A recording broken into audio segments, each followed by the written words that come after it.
So Orlok is being kept under wraps. How would you each describe his look?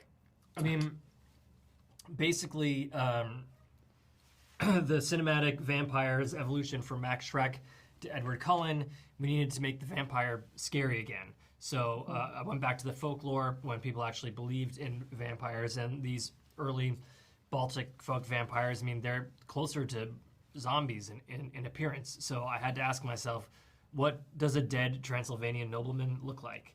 And that is what Bill looks like. Well, this is, besides being having, jump scares and some horror elements, it's also a gothic romance. So there is this triangle, and there's this incredible attraction between Nosferatu and the Ellen character. And this is a guy whose flesh is rotting. He's been dead for a long time. So that is a very specific aspect of his look that's quite frightening.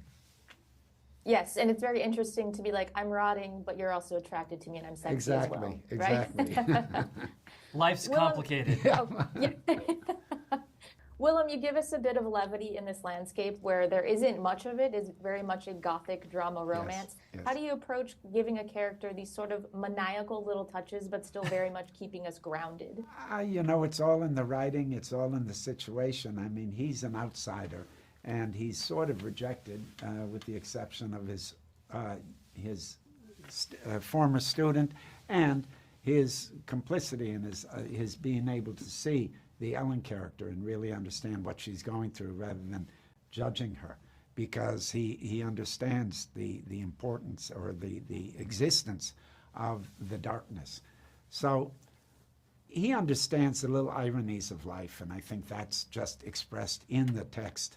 And to be there with those thoughts, they're just naturally expressed. It's not, I never thought of it as having a levity, but it's just the situation that really gives it that, I think.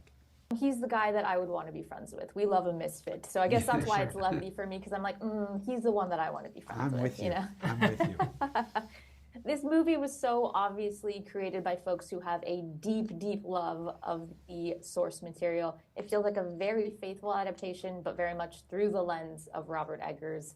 Was there anything that you had to really go to bat for to keep that vision intact? No, I mean, I have to say that as far as with the studio or myself creatively? Across the board. I mean, the studio couldn't have been more supportive, and they gave me immense creative freedom. Obviously, when you're dealing with an adaptation of a piece that's important to so many people, it's important to be very respectful to the original, which I also deeply, deeply, deeply love. But at the same time, you have to do your own thing with it, so that the way the vampire is different. It's new. It's never been done in any version of Dracula before cinematically, Nosferatu or not. And then the other main difference is that there's never been a version of this story that from the very beginning, the whole film is seen through the eyes of the female protagonist, the Ellen character played by Lily Rose Depp.